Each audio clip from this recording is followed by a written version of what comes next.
Welcome students. स्वागत है सभी दृष्टाओं का, जो दर्शक हैं और विद्यार्थी, मेरे मित्र। आज मैं ये पैसिव वॉइस में कुछ ऐसी चीज़ें बताने जा रहा हूँ जो हम गलती करते हैं समझने के समय, जैसा हमें नहीं करना चाहिए। देखिए, एक तो सब जनरली बच्चे जब देखते हैं पैसिव वॉइस के सेंटेंसेस में बाय एजेंट लगता है, तो वो दिमाग में ये बैठा लेते हैं कि जिस भी सेंटेंस में बाय और कुछ ऑब्जेक्ट लगा हुआ है तो समझ लो वो पैसिव वॉइस है। ऐसा नहीं है, उस पर ध्यान नहीं होना चाहिए, ध्यान क्रिया के रूप पर होना चाहिए। और सभी सेंटेंसेस जिनको हम एक्टिव में बना के पैसिव में कन्वर्ट करते हैं, सब में हमें वो बाय एजेंट यूज़ नहीं करना चाहिए। उसका प्रयोग विशेष उसमें ही करा जाता है जहाँ पर वो आवश्यक हो बताना कि किसके द्वारा। यदि वो चीज़ अनिश्चित है, हमें पता नहीं है और वो सूचना देने योग्य भी नहीं है, उससे हमारे जानकारी में कोई विशेष प्रभाव भी नहीं पड़ने वाला, तो उसको हम नहीं लगाते। अब जैसे मैं ये सेंटेंस बताऊँ,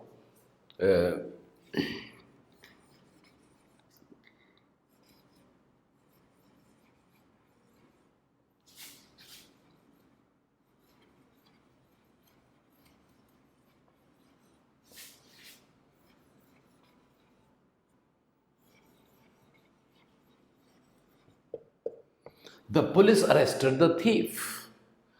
पुलिस ने चोर को गिरफ्तार किया। अगर यहां पर कॉट वर्ब होती, कैच, पकड़ना, तो पकड़ तो चोर को कोई भी सकता है, पर गिरफ्तार तो पुलिस ही करेगी।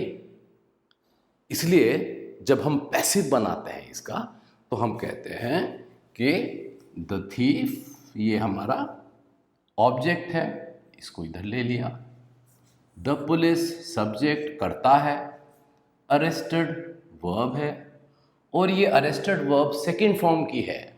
तो हमें पता चलता है, जैसे कि हमने सेंटेंसेस याद किए हैं, तो हमने कौन सा सेंटेंस याद किया था पास्ट सिंपल का? He wrote a letter. तो उससे हमें पता चलता था कि वो पास्ट सिंपल का असर्टिव सेंटेंस है। यहाँ पर भी अरेस्टेड वर्ब है, इसका मतलब ये पास्ट सिंपल का सेंटेंस है। इसको अब हम पैसिव में कर रहे हैं, तो the thief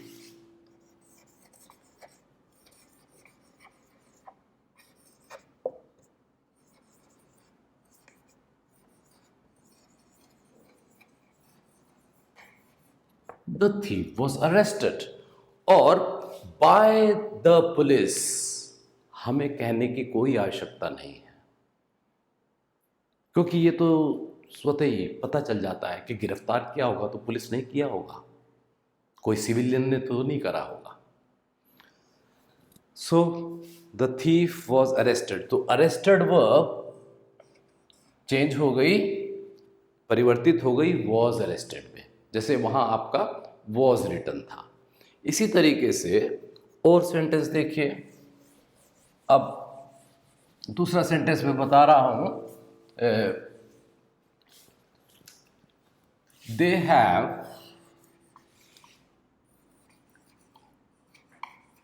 found out, they have found a cure for COVID-19।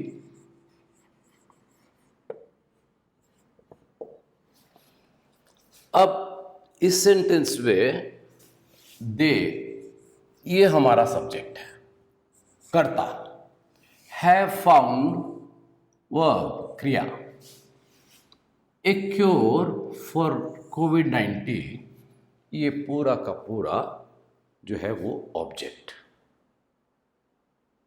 यानी कर्म। अब इसे हम सब्जेक्ट बनाते हैं, तो अब मैं ऐसा गलत सेंटेंस बना रहा हूं जो सामान्य बच्चे गलती करते हैं।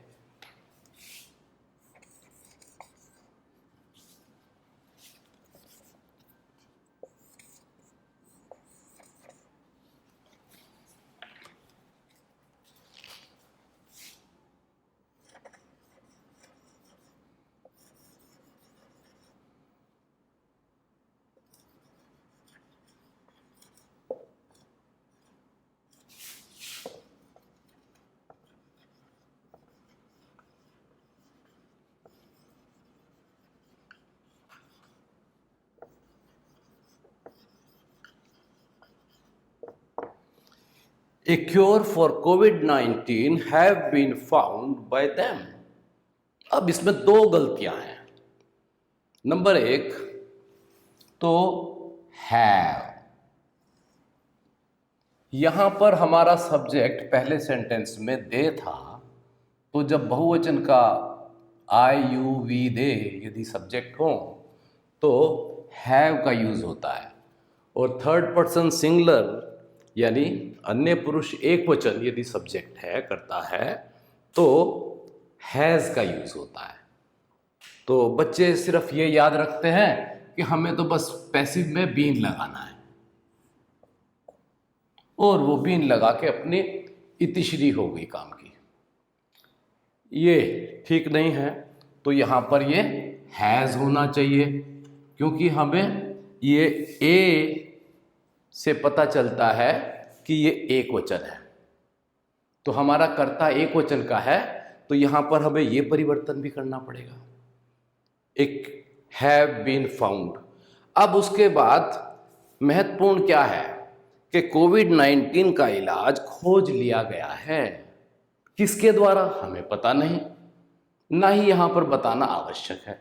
यहां केवल ये समाचार आवश्यक है कि उसका इलाज खोज लिया गया है। तो ये बाय देम, इसकी यहां कोई आवश्यकता नहीं। तो ये आपका सेंटेंस करेक्ट बनता है, a cure for COVID-19 has been found, और फुल स्टॉप यहां लगेगा। अब इसी तरीके से कुछ सेंटेंसेस हैं जो समवन, समबड़ी ऐसे अनिश्चित इनडेफिनेट प्रोनाउंस से शुरू होते हैं। जैसे समवन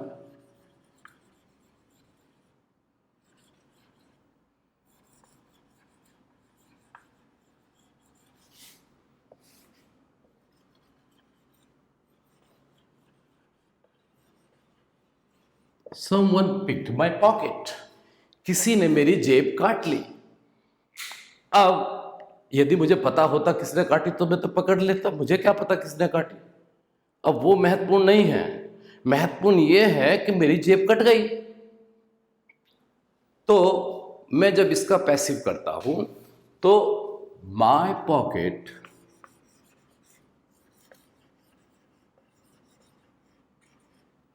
अब सेंटेंस में देखिए पिक्ड सेकंड फॉर्म, ये फिर पास्ट सिंपल है, तो was picked, full stop. By someone मुझे कहने की कोई जरूरत नहीं है, बाय समवन किसी के द्वारा। यदि आप हिंदी के साहित्य कहानियों में पढ़ेंगे तो बहुत सारे जो है वो कर्मवाच्य के वाक्य होंगे, तो वहां पर कितने वाक्यों में आपको मिलता है के द्वारा, के द्वारा, के द्वारा, के द्वारा, के द्वारा लिखेंगे तो वो बहुत अजीब, अप्राकृतिक और हास्यास्पद लगेगा, इसलिए वो गलत भी है। इसी तरीके से दूसरे सेंटेंस, यहां पर मैं एक ऐसा सेंटेंस की बात कर रहा हूं जो कुछ पुस्तकों में, अप्रामाणिक पुस्तकों में उसको पैसिव वॉइस बनाया जाता है, यहां तक कि उसको परीक्षाओं में मैंने पेपर में भी सेट होते हुए देखा है, जबकि वो पूर्णतः गलत है। ये देखिए, ये इंपेरेटिव सेंटेंसेस यानी आदेशात्मक वाक्य जो होते हैं उनकी बात है।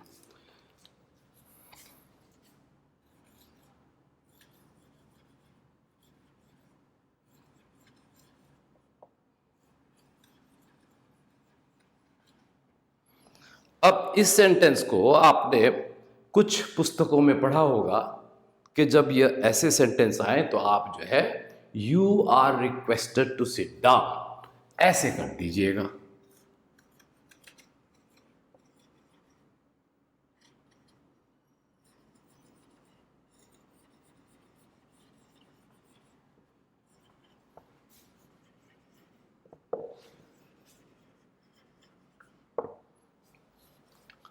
अब ये बिल्कुल गलत है।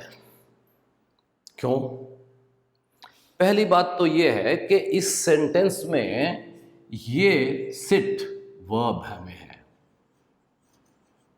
तो असल में हमें जो मुख्य क्रिया जो हमें दी गई है उसी का तो पैसिव का रूप हमें लिखना है, और ये इंग्लिश में कहते हैं कंप्लीट इंट्रांजिटिव वर्ब, मतलब पूर्ण रूप से ये अकर्मक क्रिया है, पूर्ण अकर्मक क्रिया है।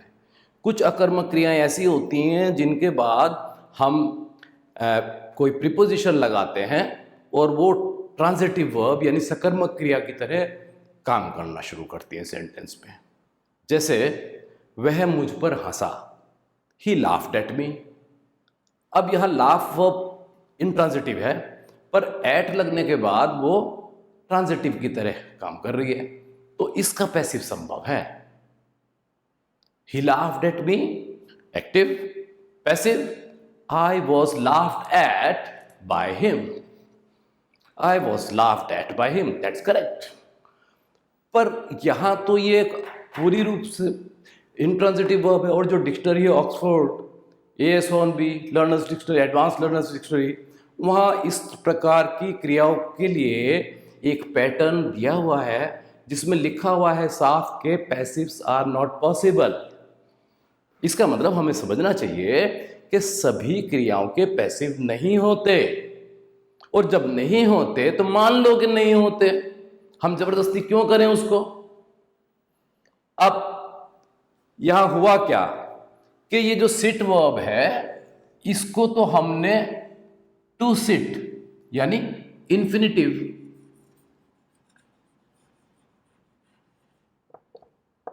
में चेंज कर दिया, और इन्फिनिटिव भी एक्टिव का, यानी इन्फिनिटिव हमने पैसिव भी नहीं किया है, इन्फिनिटिव तो एक्टिव का रहा। पैसिव का इन्फिनिटिव होता तो टू बी और थर्ड फॉर्म लगती, टू बी और थर्ड फॉर्म होती तो पैसिव, जैसे to be done, to be kept, to be learned, ऐसे। तो और हम बाहर से एक क्रिया लाए रिक्वेस्ट, और उसके साथ हमने उसका पैसिव रूप के साथ में ये सेंटेंस बना दिया।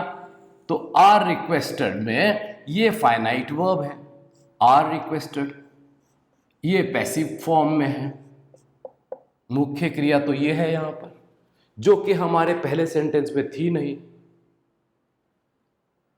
तो ये ऐसे ही हुआ जैसे हमने किसी को कहें कि भाई आलू उबाल दो, और वो क्या करता है कि वो टमाटर तो उबाल देता है बाहर से लाके, और आलू को काट के रख देता है और कह देता है काम हो गया। कैसे काम हो गया? आप उसको कहें कि काम हो गया? नहीं।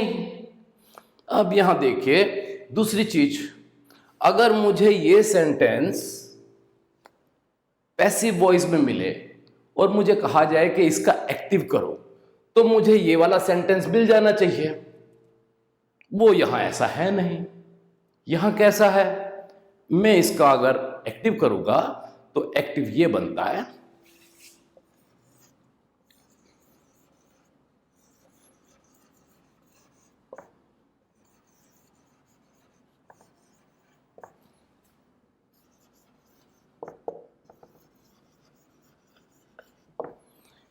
इसका मतलब जिस तरीके से आप गणित में कोई सवाल करते हो तो जब उसका उल्टा करोगे तो आपको उत्तर मिलेगा ना, 2 और 3, 2 जमा 3 5 होता है, या 2 और 2 4 होता है, तो 2 में से 2 निकलेंगे तो 0 होना चाहिए। तो यहां पर तो ऐसा है नहीं, हमें ये सेंटेंस पैसिव में दिया तो हमारा एक्टिव का ये बन रहा है। तो इसका क्या हुआ?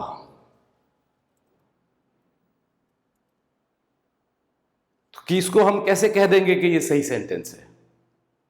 इसीलिए जो पुस्तकें CIFL हैदराबाद और NCERT की प्रमाणिक पुस्तकें हैं, या इंग्लैंड से कोई भी प्रकाशक की कोई भी ग्रामर की पुस्तक है, उसमें आपको ये सेंटेंस नहीं मिलेगा। ये सेंटेंस ऐसे नहीं मिलेगा। क्यों नहीं मिलेगा? क्योंकि उनको पता है कि ये गलत है। अब हम अपने हिसाब से अंग्रेजी बना के थोड़ा ही उनको सिखाएंगे। तो जो ठीक है उसको स्वीकार कर लो, उसमें क्या दिक्कत है? हमें अपने ऊपर अनड्यू प्रेशर ये लेने की क्या जरूरत है कि हम सारे सेंटेंस कर सकते हैं?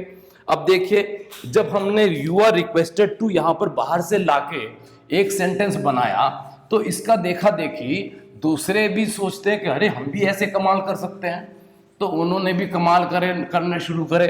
तो देखो कैसे कैसे सेंटेंस बन गए।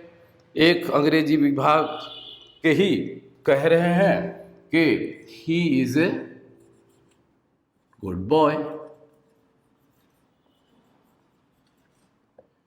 अब किसी ने कहा कि इसका पैसिव होगा या? हाँ हो जाएगा, संभव है, हम कर देंगे। क्यों? क्योंकि हम विद्यार्थी को यूं क्यों कहें कि हमें नहीं आता या हम नहीं कर सकते? हमें सबसे ज्यादा अंग्रेजी आती है, इसलिए हम तो कर सकते हैं। तो कर दिया कि